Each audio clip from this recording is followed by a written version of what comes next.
This is the S1S Podcast, Episode 7. The Stage 1 Startup Podcast is launching in T-minus 5 seconds. 3, 2, 1, 0. Prepare for liftoff. Welcome to the Stage 1 Startup Podcast for startups and aspiring entrepreneurs to find out what it takes to launch any business idea from stage 1 to success. Now, for your hosts, live from the UK, Nichols and Morley. What's up, everybody, and welcome to the Stage 1 Startup Podcast. This is episode number 7. You're now tuned in with your hosts, Bradley Morley and Greg Nichols. So, Greg, that famous question that I love to ask you, how excited are you for today's show? 100%, man. I love this question. I'm at a solid 10 right now. Cannot wait for today's guest. It's going to be an epic one. Going to drop some huge value bombs on our listeners. We definitely are. So today we've got the pleasure of interviewing somebody amazingly valuable. And there's, as Greg said, he's going to drop some huge value bombs. So let's dive in. It's time to ship you over to my main man, Greg, to tell you who today's special guest is. So then, everybody, today on the Stage 1 Startup Podcast, we have the pleasure of introducing Sam Caucci, the CEO and founder of a company called Sales Huddle Group. In today's world of growing companies and startups, training is essential for employees and teams. But companies spend far too much money on training that is boring and quickly forgotten by the employees and teams. Sales Huddle Group prides itself in delivering leading consulting and training services to teams across the globe. Sam and his team realised that training is essential for all employees and teams, and by the year 2020, 1 in every 2 employees will be a millennial. So Sales Huddle Group have decided to take the concept of turning one-time classroom training into what today's millennials know and love most, their mobile phones. But we'll go into more detail about that during the interview. Sales Huddle Group was founded in 2010. It went from a one-day Sales Huddle workshop in Miami to having a superstar client list featuring the likes of the New York Jets, Madison Square Garden, and Startup Institute. Every day is game day for Sam and his team, but enough bragging from me. Let's pass this over to today's guest. Sam, hello and welcome to the Stage 1 Startup Podcast. Thanks for having me. All right. Can you just tell us a little bit more about yourself and your journey so far as an entrepreneur? Yeah, great. Started Sales Huddle primarily like I think a lot of entrepreneurs probably start their business when you either see an opportunity or 2 get really pissed off, and sometimes it's probably a little combination of both. My background is in sales. Went up. We kind of started low and selling services in the training and fitness industry, not the employee training, but the actual physical training of athletes in the sports space here in the U.S. For a number of years, worked my way up into management roles, managing people, went from 5 salespeople to 10 to 20 to 100. And along that journey, saw a major problem in the way that companies are preparing employees. And like I said, started Sales Huddle because I saw an opportunity to do it better. I believe that a job is a lot more than a paycheck for people today. A job is a symbol of a person's personality and hard work and effort and becomes part of their character. And it's our responsibility as a society and companies to find ways to make sure our employees are as prepared as possible to do the job they want to. So that was kind of the core mission as to why I started the company. It is drastically, call it 5 years ago. And the journey has been one in which we've constantly been searching to find better ways to fulfill that concept of anybody that works hard deserves to be trained well. Perfect. No, I love that, Sam. So could you tell us just where you actually take us back to the moment you actually took this route and where you actually learned about the sort of sales and coaching side of things? Yeah, so like a lot of other people on that are listening, I learned by doing. I started in a small business, a startup. I had a unique journey in the fact that the first company I worked with was a startup.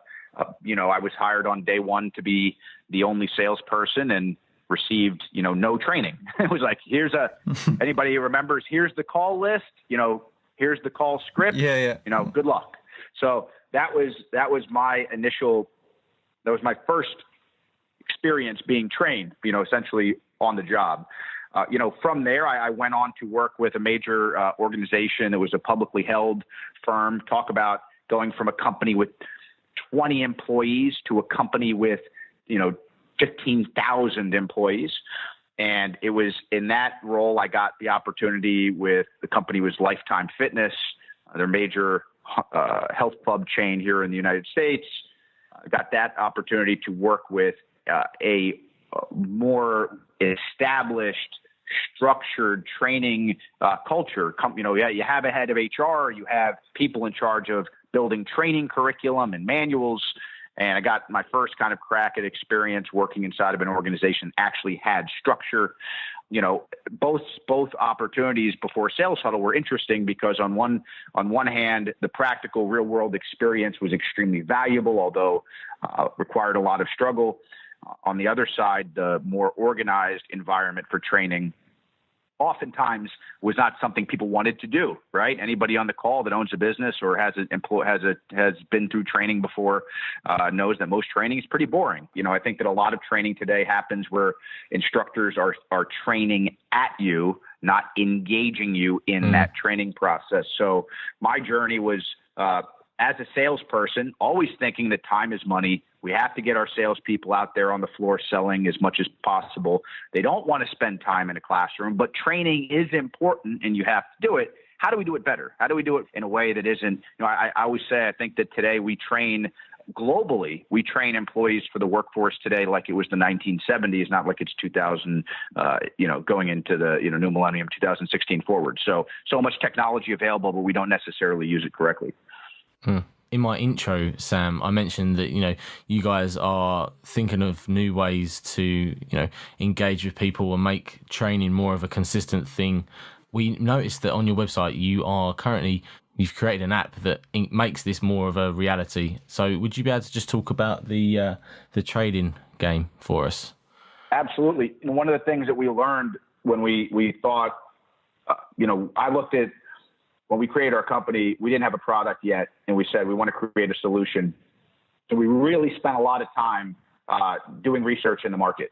We went out and we talked to managers, talked to owners. We delivered training. So our whole first full year of being in business, we traveled all over the country doing 1 day, 2 day, multi-day instructor-led training. Kind of like the thing we sell against today.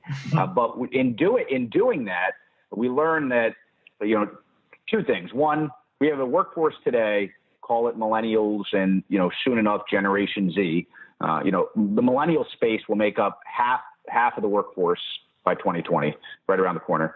It's a generation that will have played over 10,000 hours on a game platform before they hit 21. We're a gaming society, right? Young people and I mean, to even use something more timely, Pokemon Go is taking over the world, right? So gamification and gaming are mechanics that people know. And I said, I like to make it sound like this was more calculated, but I just had the idea that, hey, imagine if we could take everything you need to know to do your job and put it into a game format. Now, imagine if we could take the boring manuals you read once and all of the instructor-led training and, all the material you need to know, which is important, and put it just repackage it in a way that's fun, competitive, and more effective long-term. So, to your point, we built our product is called the Training Game. It is a mobile game platform which houses a library of games for every organization we work with. And we build games for companies ranging in, from product knowledge to mission vision to sales and service skills. So we work in sports, hospitality, finance, real estate, broad array of industries. And the whole concept of the product is every employee has access to all of the training they need to do their job in their pocket, anytime, anywhere, Games are easy to consume. Anybody that's played Trivia Cracker Quiz Up understands the addictive qualities of a quick trivia game. We're trying to keep training simple, make it effective, make it engaging, and make it something people actually want to do versus have to do. I think that's such an innovative way of thinking as well. You've looked at the market, you've looked at what's actually wrong with training in a sense. As I said in the intro, it's one-time classroom training where you, like you said, you go to the training and you forget within, 2 or 3 weeks of not putting whatever you've learned into practice, and just having that resource on your phone is it's moving things forward and making things more. It makes it more exciting as well for the person that's doing it. Because I can't think of nothing worse than getting told at your workplace, it's training, next Tuesday, and then you've got to take the whole day out to go and sit, like you said, in a classroom with textbooks and just staring out the window and clock watching. It's not exactly something fun, is it? So exactly. I think that it's the difference between something you are required to do, and any parents that are listening, right, could equate, right? If you make it something that your kid has to do, it's a requirement. There's a different outlook on approaching that project, that task, that chore. If it's something that imagine if we could flip it and say, okay, for the Madison Square Garden, who's a client, big sports organization in New York who we work with, instead of saying all of our sales reps have to watch this training video, imagine if we could say the top player on this training module, right, in the game format, top player this month is going to get, a $500 Amazon gift card. That'd make me want to play. Okay? There's a reward for you. Participation goes through the roof by this very, very simple concept of reward-based training. And, that's, again, I always use the carrot and stick approach. So many HR directors and learning managers are stuck in a past generation with the way that they force learning upon people. Young people today, they want to be trained for their job not because they want to know something, but because they want to perform well, right? Learning is boring. Being great at something is interesting. So if training doesn't make you better, we shouldn't be doing it, and I think we try to really emphasize that to our users and our players and our clients. And we find that we get a lot more engagement and adoption when we do it that way versus saying, hey, watch this module, play this game because you're going to learn more. Again, learning is not the final goal when you talk about people in the workforce. It might be different in an academic setting. So how do you guys cope in the sense of on the educational side of things? So that's going into schools and colleges. Do you guys see a vision into going into that side of the business, or are you just kind of focus on sort of businesses and employees and teams? Great question. So we knew that if our goal, our mission is to, create more create an environment where training is more effective, more fun, more engaging, and we build a better workforce, we can't just be reactive. And I look at training corporations as being reactive, right? The employee has already gone through, like all of us on the call, all of us have gone through thousands of hours of learning in classroom settings by the time we complete our university education. Which means that it's kind of crazy to think that an HR manager thinks that a 1 week onboarding for a new hire is going to fix all of that, right? From primary school all the way through college, you were trained a certain way. So to your point, a big part of our platform is being proactive and trying to work with colleges and universities. And we have about a dozen colleges that we work with that use our sales game in the classroom for training sales. Most jobs today are, and like we all know, if for the startups on the phone, you probably, on the call, everybody can understand that finding people to sell or finding people that understand how to talk to customers is challenging, right? Finding that type of employee is not always the easiest. So college with the way they prepare workers in that area. So I think our product is a perfect fit in a college classroom. We are 100% focused on working in the university environment. As everybody could probably imagine, it's not the easiest environment to crack into. There's a lot, takes, I always use the example. It's like trying to get an aircraft carrier to make a U-turn. They don't move very fast, but I mean, I think that if we're going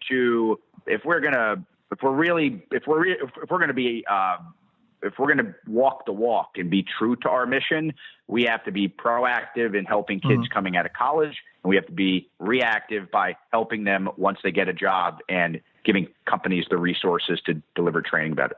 Definitely. No, I totally agree. And like you say, with the universities, it's going to be hard to control the party animals. I mean, that's what a lot of people at our end seem to go to university for. It's just to have a shed load of parties, pretty much. No one's there to learn. So the Georgetown Center for Education and the Workforce came out with a research study recently, and they found out that the average young person today with a college degree will make $1 million more in their lifetime. So the question, is college worth it? I always say that's not the right question, because the answer is yes. But the real question is college worth it at its present price tag? And, we can make the argument that college is extremely valuable, but in a lot of ways, the price is going up at a rate that is not reflective of the skills they're delivering. So I do think there needs to be a broader discussion globally on, can we make sure that the curriculum being sold, colleges sell things. I always say that, they're selling degrees. The degrees that they're selling, are they actually preparing you for today's workforce? Because if they're preparing you for yesterday's workforce, that's a major problem. And I think we have a lot of colleges. I can speak here in the United States. I would probably argue that a third of colleges need to be shut down. They're not of value. They're not worth it. They aren't providing a quality service experience. And just like businesses every day of the week and startups, that are listening, would agree that if they don't, they're going to probably shut down. I think the same thing needs to happen to universities that aren't delivering for their customers.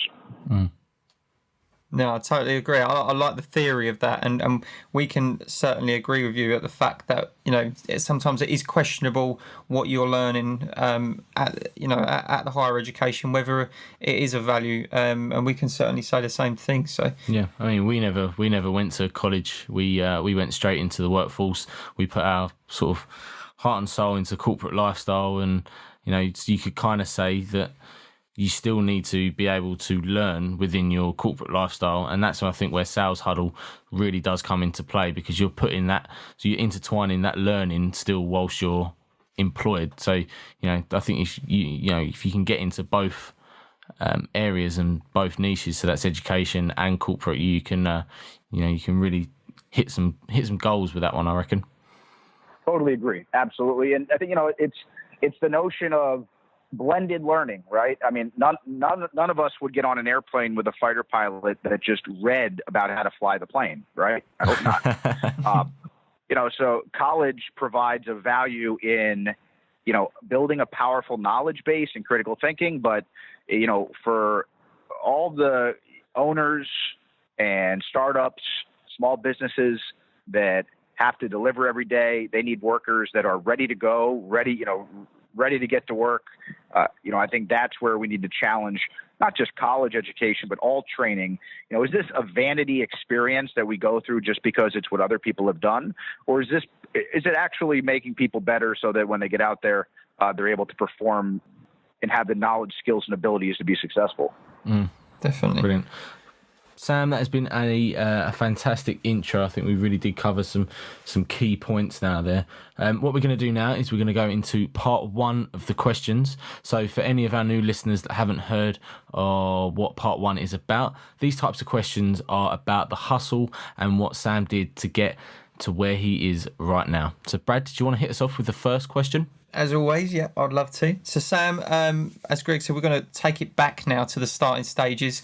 A lot of our listeners will be the startups that want to know, what it's taken you to get from that stage one to success. So the first question we would like to ask is, if you could talk us just through the very starting stages when you pinpointed this, and how you actually turned the Sales Huddle Group from a one-day workshop to a team that's delivering training to organisations all around the globe. Can you talk us through the starting stages and what you actually had to do to implement? Yeah. So, when we launched, it was, I was a solo founder. I know, there's a lot of startups that, are lucky enough to have maybe multiple co-founders involved, maybe some that are unlucky to have multiple co-founders involved. But, I was a solo founder, had an idea. I think that probably the most powerful thing that I was able to do early on for our success was break down our roadmap into smaller parts. We did not necessarily know when we launched that we were going to be building this mobile game platform. We had this big, audacious goal and idea. We were naive, which I think is important when you start something up. You have to be kind of arrogant and naive to a degree when you start up, and to say, I have an idea that maybe somebody else hasn't excelled at. And, we had an idea, and we realized that we needed to gain more information to incubate that idea. So, our first step was, like I mentioned earlier, we traveled the globe. We went around, we got on an airplane, and we just said, we need to go out to the market. We got out of our office, out of our apartments, and, out of my apartment. And I said, let's go learn what's happening when it comes to training. So we went around the country. The name Sales Huddle came because we started running one-day sales huddles, which was a one-day interactive format, 5-hour sales workshop. It was branded as a huddle, and we did them all over the country. And in year one, we did close to 20 at major universities and organizations. Did it for free. So we went out in the market, and there were competition out there charging $50 or $5,000 for a workshop. We went out and did it for free. And in the process, we learned a lot. We learned a lot about, the 21-year-old college student who's scared about what the workforce looks like. We learned a lot about the 25-year-old salesperson who, has 2-3 years under their belt and is struggling and trying to figure out where forward is. We learned a lot about sales managers and service managers who were looking to find ways to advance their team and their career. So, how do we get the kind of the car out of the parking lot, so to speak, is, we said, what's the smallest next step we can make to begin to learn more about this market and this space. And like I said, we went around doing these workshops. In the process, we learned a lot about the market, and that really got us kick-started to start to think about what Sales Huddle would look like in the future. That's brilliant. I mean, and whereabouts did, if we're going to take this back a step, whereabouts did you learn about sales and coaching and everything that you've put into Sales Huddle? Where can you recommend a startup to go if they wanted to go into your industry? Yeah, so I think if a startup is looking to establish itself in the training and people development space, I think that it's a blended approach. Number one, you have to find the best people. Here's the quick answer. You have to find the best people in the world at what they do and copy them. Yeah. And, we went out, and I know nothing about cognitive science and, the psychology behind learning and brain development. But in our first year, I read every book I could put my hands on mental development, on, again, the psychology behind how you develop skill, whether it's learning a language or it's learning to swing a golf club, because it all applies to skill development. So I would say, if you're a startup, you're in this space, you want to figure out how, to learn more about, your marketplace. That was number one for me. Number two was, getting out there, and again, us running our workshops to learn about what other people are doing, and gave us the credibility and the understanding to put ourselves in our customer's shoes to be able to build a product that was actually helpful. Every day of the week, we all see products that raise money or don't raise money and are successful, and we're like, how the heck did that happen? How did that idea, how did that work? And I think that the best companies, the companies that last, are the ones that truly understand their market inside and out before you start trying to invest in building out any product in any direction. I think the best thing for us guys was that we built our product while we were talking to our customers. We didn't go out there and build this big product and then go, hey, what do you think about it? We tried to build it every step of the way with clients, looking at what we're doing, gaining rapport, gaining feedback, building credibility. And at the end of the day, our 60 plus clients today are all invested in our product with their mind share, knowledge, and feedback. Perfect. Well, I think that's probably the best. The service is what people look for. And like you just said, I've heard this from a few guys now, is that that they've gone out to get the answers from what people want, what people need, what they're looking for, and then literally creating the opportunities to give them the answers that they need, and actually just answering all the prayers basically. So that's what you're saying. You pretty much done with your sales huddle group, and I love the way that you've provided so much value at first by doing things for free, and you've got your ROI now because, like you said, all your clients have invested heavily with their mind shifting into it. Absolutely. I mean, I think there are clients today who, if I can draw a direct line from new clients we're signing up today to the referral coming from somebody that attended one of our workshops 5 years ago. It's amazing the power of, and everybody, it's cliche to say, referrals are the best source of business, but I mean, damn, they are 100% the biggest and most powerful part of our business. And, it all starts by asking your customers questions. Do you think that all businesses that have value should make sales, services, and training a priority and focus on that in order to succeed? I think, 100%. I mean, when you we always look at a business, kind of three anchors to a business. You have systems, right? Every startup, every small business, every large enterprise, they have systems that they follow. They have a strategy that they are attacking, and they have a staff that executes. And so often, startups try to focus on only one of the three, there are three legs on a stool, right? So you only have one of them. You don't have a business. You have an idea, right? I always say, you have a great staff. You have the best staff in the world. If you don't have a system, you don't have a strategy. You guys are just hanging out. You're hanging out at WeWork or Starbucks or wherever you're getting together. Yeah. If you might have a great strategy and a really good system, but if you don't have the people to execute it, and this is where I think a lot of startups struggle, is the staffing component. And I think the mobile environment, startups today are faster moving, they're sharper, they're smarter, they're higher energy, they're on the move. However, training is important.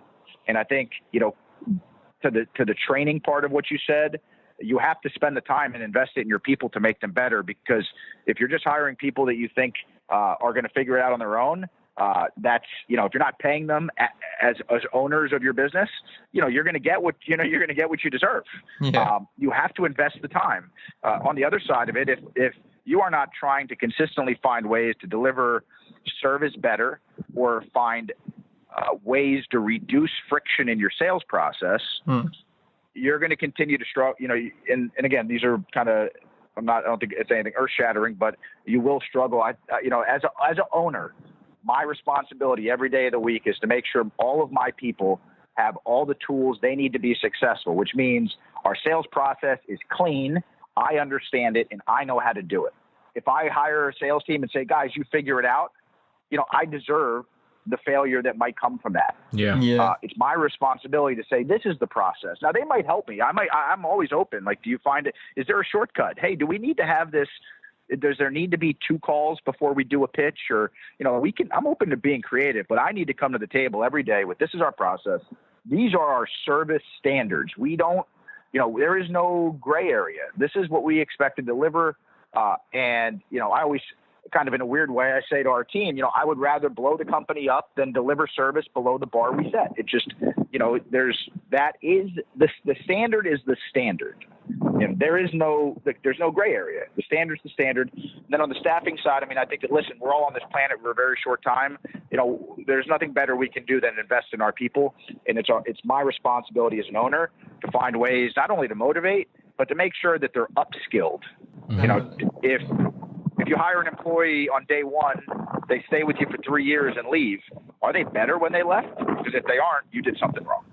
Yeah, no, I completely agree. And it's sort of like that saying goes, over-deliver and under-promise. Absolutely.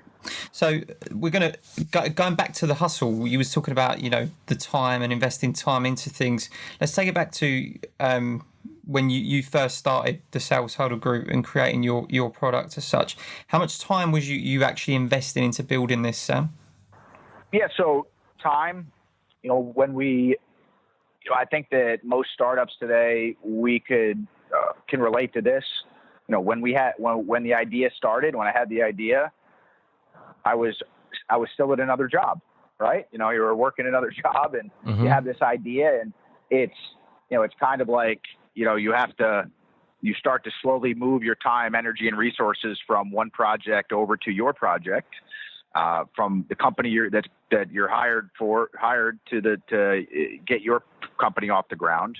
I was actually able to negotiate a relationship with my company to kind of work part-time. So I didn't just make the leap off the cliff. I said, okay, I'm going to reduce some of my output on this side. I was in sales, so that meant instead of me working 50 hours a week on sales for them, I was working 20 to 25.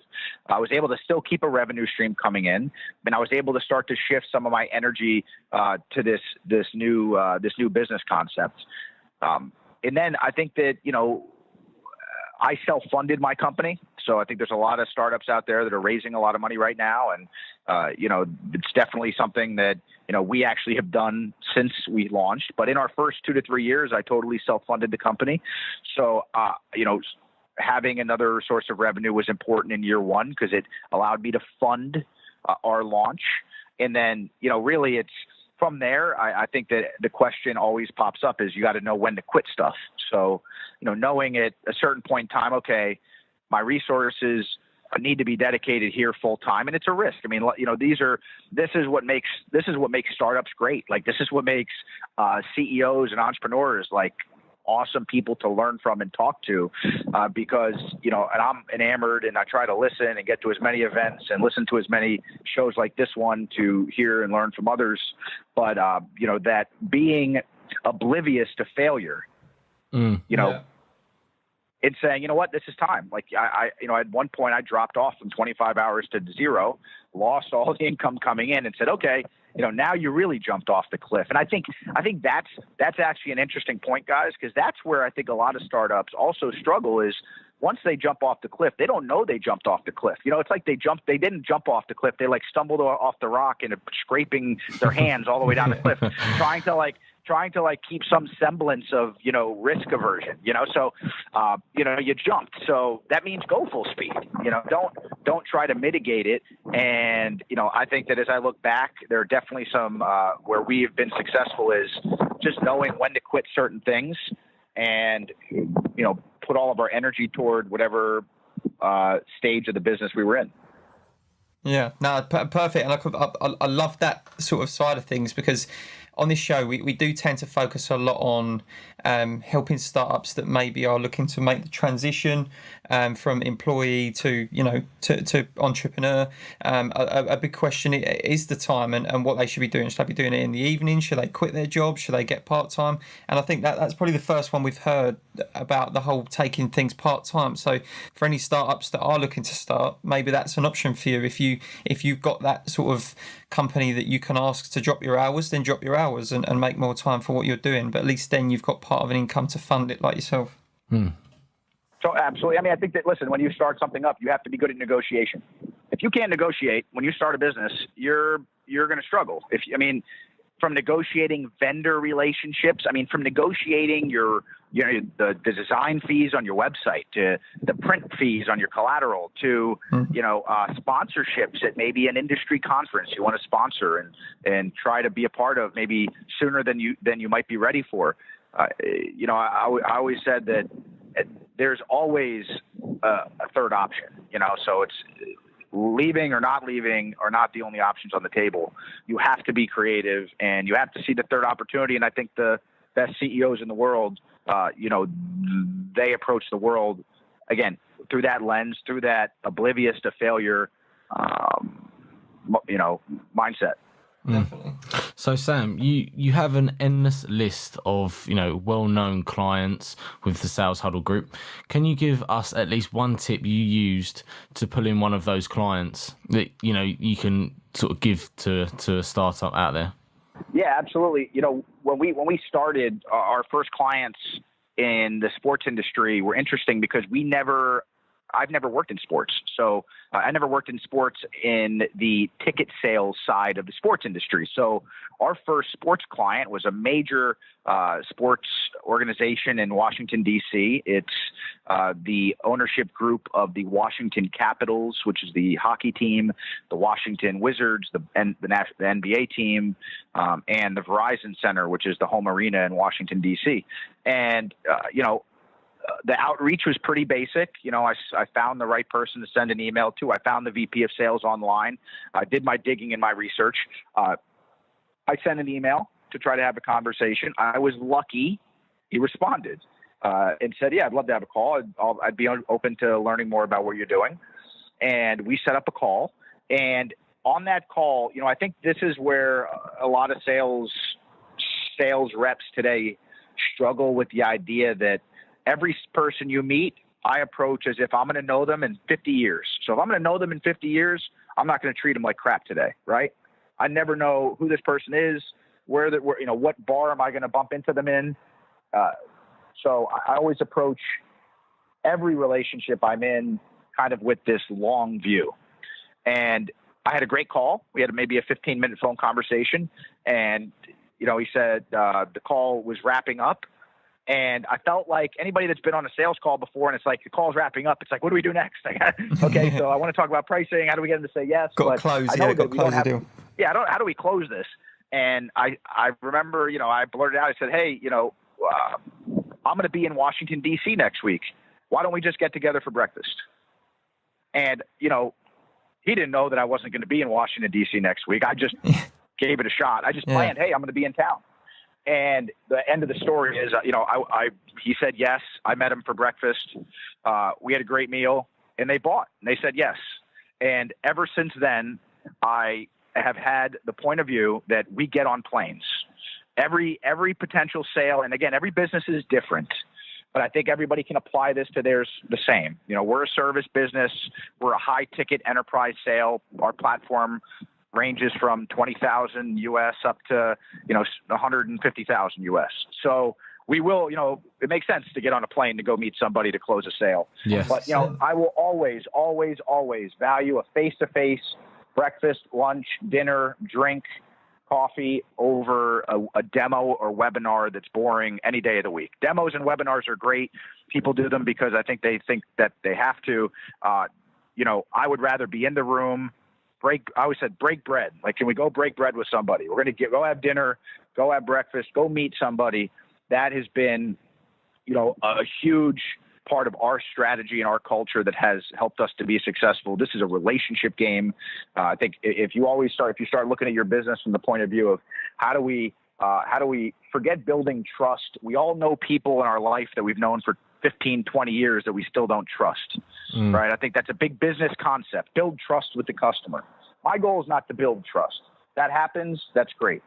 But I do want to build a relationship, and I want to get face-to-face so they know that there's a person behind the brand, and I'm always looking for opportunities to do that, whether I planned on being in town or not. And I think, I've taken away huge advice over what you just said. And I think with me and Brad are both going to, and our listeners are going to dwell on that answer as well. And that ties in nicely with our next question, So was there anything else you did aside from traveling around the world to get Sales Huddle out there? So by that, I mean, was you doing PR? Was you doing advertising, social media? What else was you doing to get Sales Huddle noticed? Yeah, we were very guerrilla, guerrilla style in the way we were marketing. I I would probably tell you that our entire marketing budget, and it sounds, I like to say that because it makes it sound fancy. It's almost like the budget that is no budget, but we know we have to spend money on it. Step one was we built a big website. We made sure the brand looked sharp. I think that's something that people undervalue. Get a great graphic designer on your team, whether they're on your team or not. Find a good boutique design shop that you can work with. Make sure that every piece of collateral, letterhead, your web design looks sharp. There's just way too much competition not to look good. That was number one. Whatever it cost, we did it. And I was a sales guy, so I was always working for CEOs who, they didn't spend money on this stuff. So I always said when I started Sales Huddle, I'm going to ask myself this question: would my last CEO do it? Yes or no? And if they wouldn't do it, I do it. If they wouldn't spend money on it, I'm going to spend money on it. So we did hire a PR firm, which was very instrumental in our success and getting on media, and elevating. And this is important for everybody with a startup concept. Elevate the conversation. I mean, if you're just an artificial intelligence company, don't just tell me you're an AI company. What do you do? What's the big picture? If you're if you're a retail e-commerce platform, what's the benefit? What's the big picture? So, we spend money on web and design. We spend money on PR to make sure that we could get our story out there. And then finally, we put the rest of our marketing budget on what I mentioned a second ago, which was getting on planes and dinners and face-to-face. That was our biggest part of our success was get out of the office. You're not going to meet anybody sitting in your office. Yeah. I mean, you guys went full hog. That's brilliant. And you can do this more than ever today. If you're a small startup in New York or LA or in the UK, or, there's probably a shared space somewhere. Don't go, spend the the $50 or $100 a month membership to go hang out at the local WeWork or local shared space to meet other startups. Again, saying I'm busy is BS. Everybody can find another 5, 10, 15 minutes a day to have a conversation with somebody they don't know. And, like I said, today more than ever, I think that there's so many opportunities to grow your business and not be, in a closet doing it. No, I love that. Definitely. It's a great tip. And going back to what you said about the whole making sure you look smart and unique and the best out there, you got to also follow up on that, haven't you? Which is where the sales and service comes into it. Yeah, you need to have a system.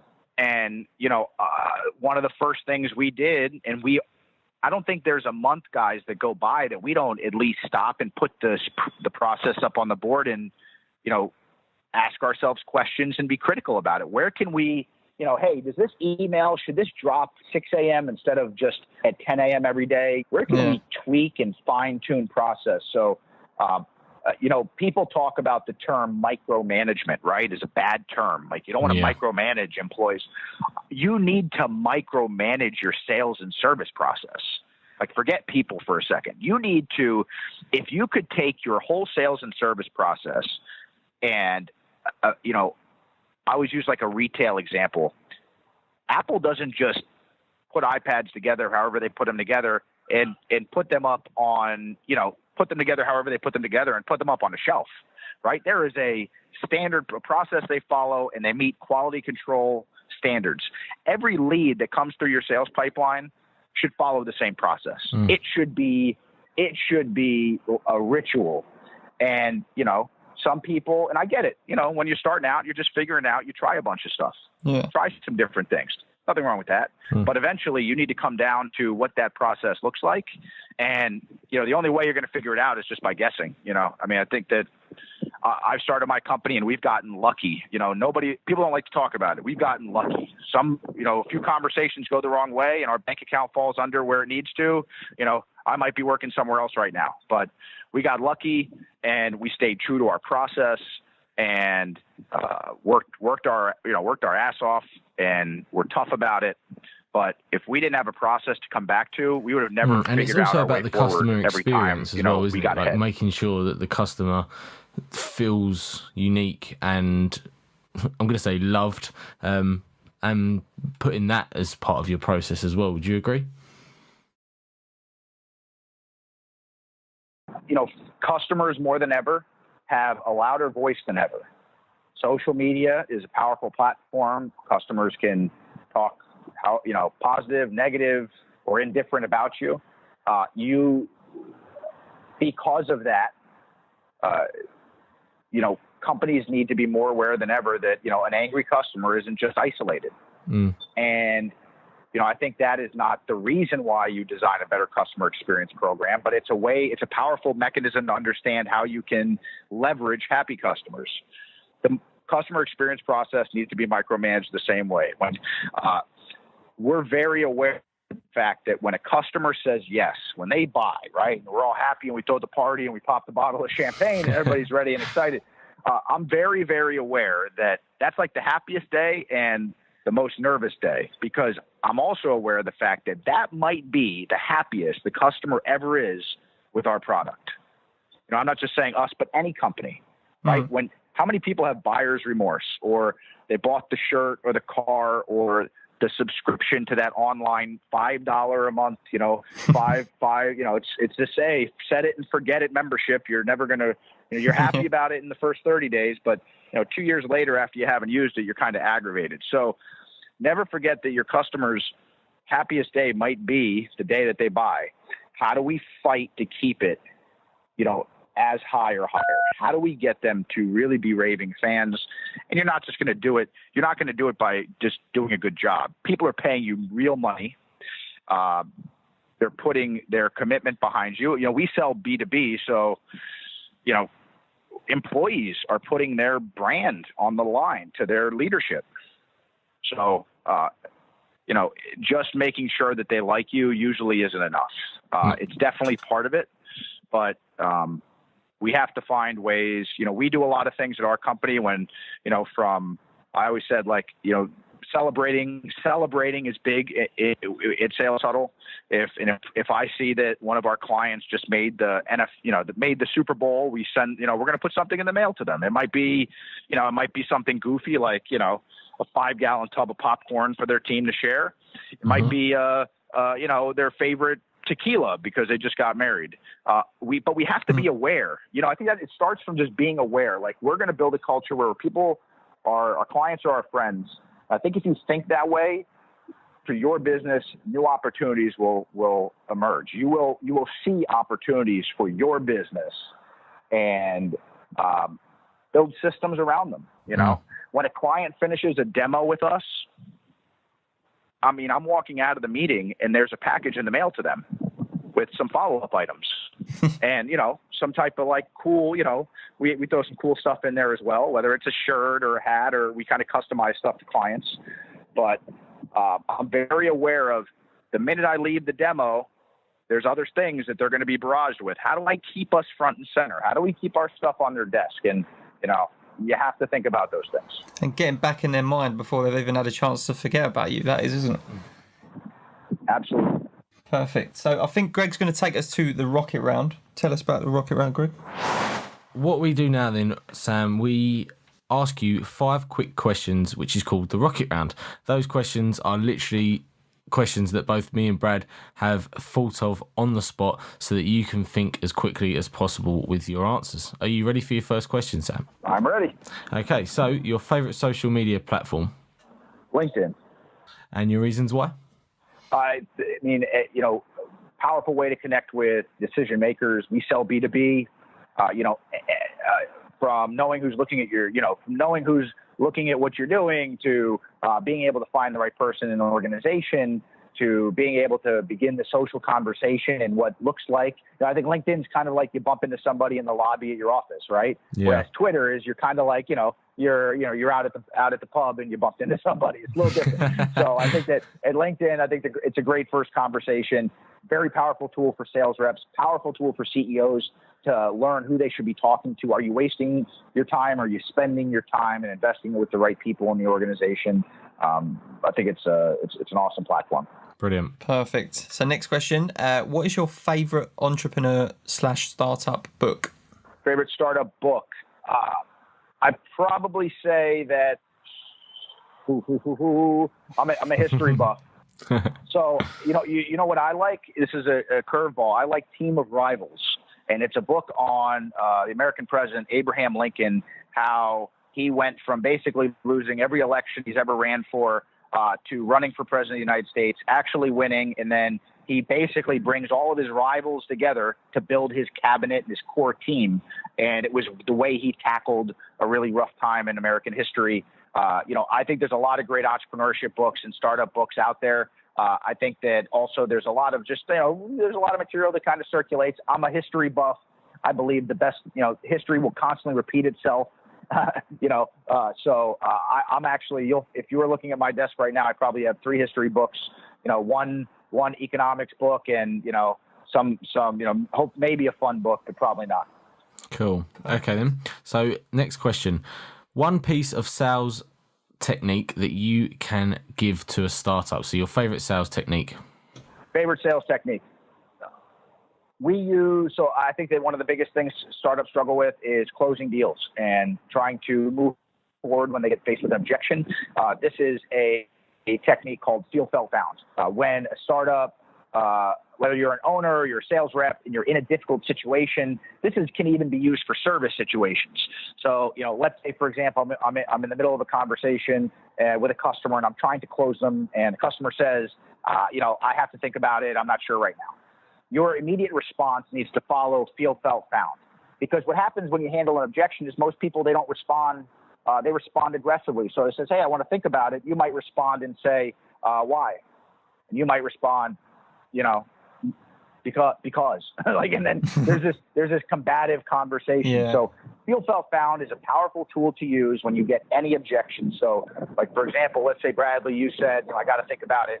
I would respond to, hey, Bradley, I totally understand how you feel. You know what? We've had some customers, organizations just like you. They felt the same way when they look at our product. They need to get other people involved.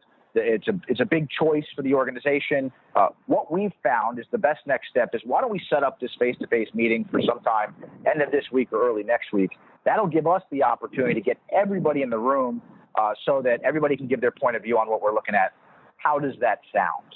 So, what I just did was I said, I understand how you feel. I compare you to others. Other people have felt the same way. Like, you're not the only one here, Bradley. A lot of people we talked to, they felt the same way. What they found was, and then, insert whatever your happy, storybook ending is to the situation. Feel, felt, found. You can use it for sales. You can use it for service. You can use it to quiet down an angry sales rep. Pretty cool tool. Well, Sam, I'm sold. Where's the contract? Perfect. No, that was great. So, taking it up a notch, who is your favourite entrepreneurial idol? Entrepreneurial idol. I'd probably say that I like Richard Branson. I think that, you talk about somebody who's been able to take a brand, a standard, a lot of the stuff we've talked about with systems, and scale it across multiple products, and I think he probably has a lot more behind him than Donald Trump does when he started his airline. Yeah, true. Perfect. Cool. Okay. And last question. What is your morning ritual? What sets you up for a good day? So every morning, I make it a point to work. I have to work out in the morning. I'm a workout person. So I'm up pretty early. I'm up like 5 a.m. In the gym by 5:15.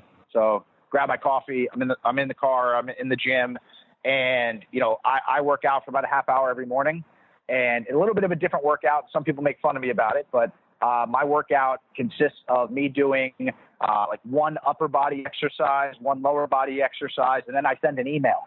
So my first 30 minutes of the day is this. I always joke, like, what circuit are you doing today? Or what's the new workout fad?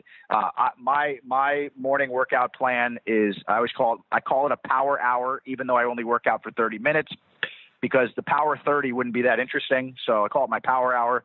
And my team knows when I'm sending emails at that 5:30 window, upper body, I'll do 10 reps on the bench. I'll do 10 reps of, do 10 leg exercises. And then I'll pick somebody in my inbox to send an email to based off whatever thoughts running through my mind. So I find it, anybody on the call that you want to get those angry emails out, that's a great time to do it. Sometimes you take some of the stress out of the email just because of what you're doing. And then, I'm able to get out and get started with my day.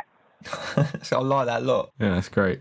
Okay, nice one. Brilliant. Thank you for answering the 5-question rocket round so quickly, and you gave some fantastic answers there. Huge value bombs.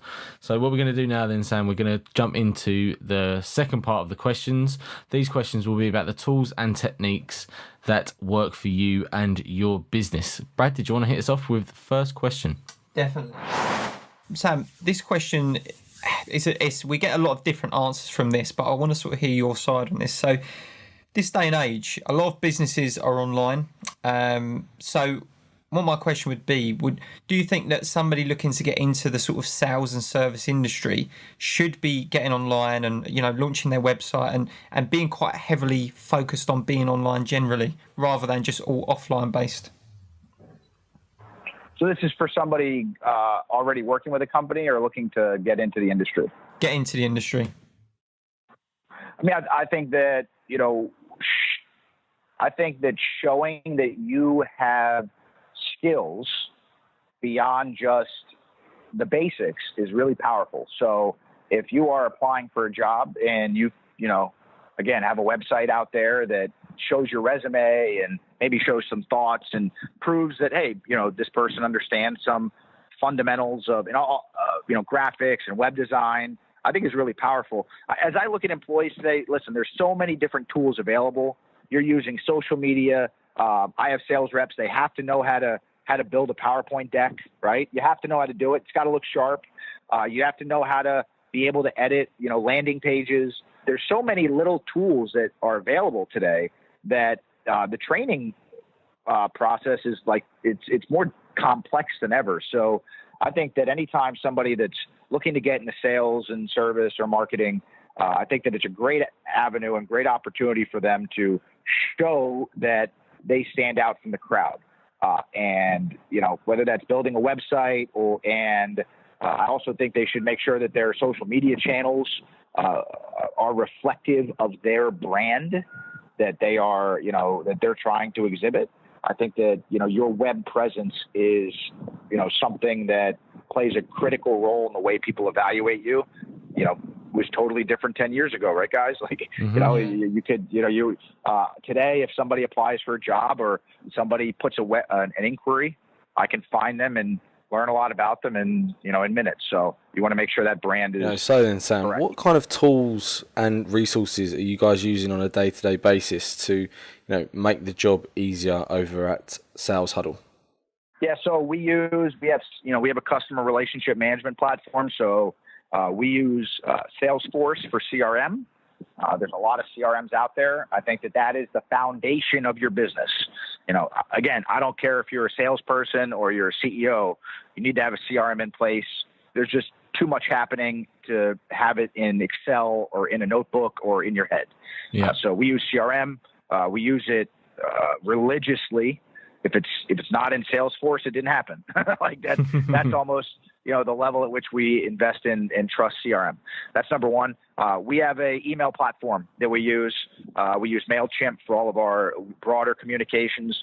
We use Slack for our internal communications, which is obviously, a lot of companies know, an extremely powerful tool today. It's almost eliminated, 98, 99% of all of our wasteful email, inner office. Yeah. So, Trello, we use Trello for project management. So if we're on the service side, our service team for managing clients uses Trello exclusively. We use Skype for inner office, or any of our, daily huddles when our team is really mobile a lot during the year because of, we're on site with clients or we're not always in the same office. So we use Skype. We always do, there might be during times that we do conference calls just on a conference call line, but I'm a firm believer in, get everybody face to face. Like if you're not face to face, get everybody face to face. You have FaceTime, you have so many tools out there to do it. Exactly. So we use Skype for that. I guess finally, the other big tool that we use Mixmax. This is a new tool. I don't know, maybe companies have heard of. It's We use Google Apps for Business for our email, so we're Gmail based, which there's 1,000 different plugins you can use to, like Reportive, that we use to see who the people we're talking to are. Mixmax embeds into your emails. It allows you to embed templates right into your Gmail platform, making our jobs easier on the sales and service side. It also gives us real-time reporting, much like HubSpot Sidekick does. Anybody that uses HubSpot, but Mixmax is a new platform. They're a young team. They're great guys. Finally, last thing I'd throw out there is we are a sales team, so we send a tremendous amount of outbound and outreach emails. We use a platform called Growbots as our outreach platform, which we use to find and identify new channels.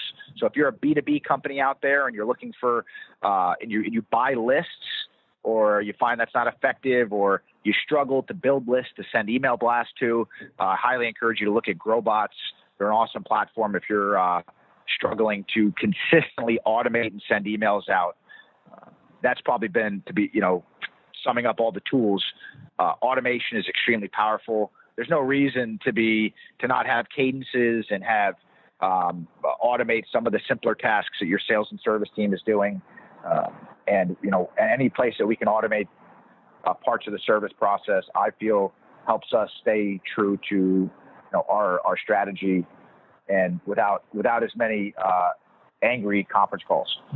Yeah, Perfect. I think there'll be a lot of listeners that can take a lot from that. I mean, there's a number of different tools that Sam has mentioned here, guys. So if on our show notes, we'll list them all, and you can see which ones work for you. So the next question I'd like to actually ask you, Sam, this one works perfectly for you actually, because it was somebody that reached out to us on Instagram some point last week, where we posted a photo out there on our business page with the question, we named it Startup Struggles, and the question was, what are you struggling with during your startup stage of your business right now? And a couple of questions come back. One of them that came back really stuck out to me, because it was a lady who's just started her business, and she's just getting onto Twitter. She's trying to get used to it, and basically what she said was, how do I stay relevant? Well, what sort of things do I need to be posting about? But there was one particular thing that she said to me, and that was potential customers and clients and connecting with them. How do I approach them without looking too salesy? And I think that's what stood out to me. A number of people commented and said, I have the same problem. I don't want to come across too salesy. What's the best way to really get into their good books as such? And I don't think there's probably a better person that can answer it other than yourself. Now, is this just in on social, or is this also in email? She said her main struggles were on Twitter. So I suppose what we could say is, in terms of approaching these people on social media, but then doing the actual convert, so maybe converting them to email, grabbing an email or something, whatever might be best. Great. Yeah, no, listen, I think that's a big struggle. I think a lot of people struggle with it. I think that, you have to have a long view of your sales process. And if you push too hard, you scare people away. And that's kind of what probably some of the respondents talk about, and they feel like, are they, and again, I think regardless of it's Twitter, it's LinkedIn, it's Facebook, it's an email, right? It's an inquiry, this is what I would say. Everybody has a first step that is in their sales process. And I would probably argue, if you got really creative, you could find a first step before that first step. I'm a huge believer in the goal of every single interaction you have with a customer is not to close the sale. The goal is to advance the conversation. Mm-hmm.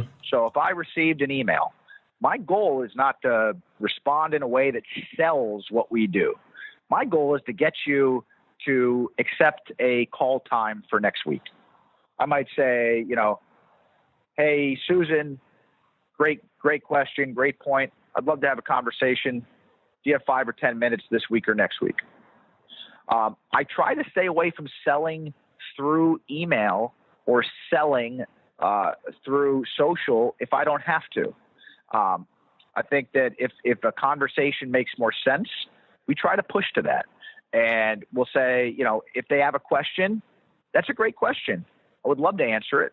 Let's talk about it more on a call this week or next. If a call doesn't make sense for your product, maybe a white paper, a case study, or a short video that you had produced does. So maybe it might be a situation where I said, hey, customer, why don't you take a look at this short video? I'd love to to get your thoughts on it after you take a look. I'd love to get your feedback. Customers are so often told what to think. How about asking the customer what their thoughts are? Because, I always say in a given day, guys, how many people have said to you, hey, you did a great job today? And I'm sure listeners can relate. Like, I went through the whole day today. Nobody told me I did a great job today. Like, nobody said it yet. So, but think about your customers. Like, hey, you know what? That's a great question. Hey, that's a great question. I haven't been asked that question before. Or, hey, that's a great question. I love where you're coming from. Why don't you take a look at what I'm attaching here? I want you to take a look at something and get your feedback on it. Here's a case study that, is on XYZ. Or here's a white paper that I want you to take a peek at. Again, like I said, if you can stay away from selling through a tweet or selling through a post, I would do it. If you can use it as a way to push to a conversation, do it. If your product, that doesn't make sense, then I think you need to create some tools. Like, you need to build a toolbox. White papers, case studies, short animated videos, short live recorded videos. Maybe you build an ebook, right? Maybe you write a book. You definitely need some of those tools in your toolbox that you can share, and it's a softer way to advance the conversation than trying to come off as salesy. I see so many emails today that are 2, 3, 4 paragraphs deep, and it's like nobody is reading it. You're crazy to think somebody's reading everything you just wrote. And sometimes customers get pissed off that you think they're going to take the time to do it. So, and again, it's unfortunate because it has the reverse effect, right? Most people might be sending an email trying to share a lot, very well intended, but if the customer feels like you're trying to sabotage their time, it has a reverse effect. So, advance the sale. What is the smallest next step you can take to keep the conversation going forward? And then every now and then you might want to try to, push it a little farther. But I'm always very conscious of what is the smallest next step I need to take to keep this going forward. That's the perfect answer. And I think in every single question that we've asked you today, you've gone into more than enough detail, and you've provided so much value for all of our listeners. And that's another thing as well that I think that we can really sort of share on this episode, is that you have to provide enough value for your customers to be able to, want to feel trusted, want to feel like they want to be a part of what you're trying to sell them, and for them to want to build a relationship with you. Would you agree? Absolutely. You need to have a plan, and then you need to actually, you need to stay true to it in everything you do. That's where I think customers get confused, right? Customers get confused when they see one thing, and then they see, actions that are different. Mm-hmm. So, just, again, be true to the brand and the message you're trying to follow. And, I think that's a great starting point. Brilliant. Sam, we're going to look to wrap things up now. We just are going to kind of go into how our listeners can get in contact with you and follow your journey. Great. Yeah. We have, I'd love to connect with anybody who would love to learn more. Sales Huddle, like I mentioned, we're a game platform that's really focused on helping teams of any size train and prepare their people. You can learn more about Sales Huddle on our website at going to saleshuddlegroup.com. We have videos and all the other fun stuff I've already mentioned that you can access there. I'm also on Twitter at Sam Caucci.com, or at Sam Caucci. You can learn more as well. I also like to share, guys. We recently at the beginning of the year, we even launched a new book. I launched a book on Amazon called Not Our Job. I'd love anybody on any listener out there that wants to take a stab at it. It is a short read, so it's not one of these 400-page books you're going to hate me for after you finish it. But it's a lot. If you liked what I was talking about when it came to the workforce and how do we do a better job preparing our people, we just released that book as really a call to action, a call to arms for not just startups but also colleges and politicians to find ways to help our people get the training that they deserve. That's perfect. What we'll do is we'll put that book on the resources page on our website, so that anybody that comes on over to the website, we can get that linked straight over to you, Sam. Awesome. I'll definitely check that one out too. That's great. Well, it's been an absolute pleasure having you on the show, Sam. You've absolutely delivered today. I feel like I've had a 2-year coaching session in an hour. So thanks for that. And I think I might go and pick this book up and start learning about sales. Awesome, guys. Brad, Greg, it's been my pleasure to be on. And I like I said, what you guys are doing is really powerful for all the startups and listeners out there. We always talk about, when you stop learning, that's when you stop. And, compliments to everybody on the call, on that are listening right now, because every single day we always at Sales Huddle try to find a way to get just a little bit better. I think the people out there that share that mindset, create as much opportunity for them to grow their business. So keep powering forward. Brilliant. Thank you so much for coming on the show, Sam. We really do appreciate it. And thank you to all of our listeners for tuning in today. You can find us over at www.stageonestartup.com. Sam, thanks again. It's been absolutely brilliant. Thanks, guys. So then, guys, what an amazing episode it has been. We hope you've taken away some super tips and advice from today's episode and from our special guests. And don't forget, you can replay this show or check out any of the show notes by visiting our website at www.stageonestartup.com/podcast. But before we leave you, we'd just like to put the icing on the cake. We always like to finish the show with our current and most special announcement, the S1S contest. Anybody can enter. All you need to do is follow the rules of the game, which Brad is about to tell you. But first, here's what to expect to win from the contest. You will win 1 year's free subscription to LivePlan, 5 free entrepreneurial books chosen by myself and Brad. You will also win a personalised S1S t-shirt with the winner's name on it. Could it be any better? Now, Brad, if you could just tell our listeners what they have to do to be in with a chance to win. Always a pleasure, Greg. So, guys, all you need to do to enter the contest and have your chance of winning these amazing startup gifts are: number 1, subscribe to the podcast. Number 2, leave a tasty review for us.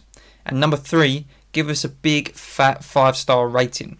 Once you've done that, take a super selfie of you holding a note that says done, #GiveMeS1S. You can post this on Instagram, Twitter or Facebook, but make sure you tag us in the picture as well as put in the hashtag into the description, as we will be doing the search for entries by using the hashtag. Visit our website on the stageonestartup.com/podcast page to see the end of contest date and when we will be revealing the winner. We'll also be giving our winner a shout out on the podcast to congratulate them. So then, guys, it is literally that simple. You've got to be in the game to win the game. Thanks so much for listening to today's show. We really do appreciate everybody who has tuned in to take tips and advice from today's guests. We will continue to make it our priority to provide you with the best of the best so that you can go from launching your business from stage 1 to success.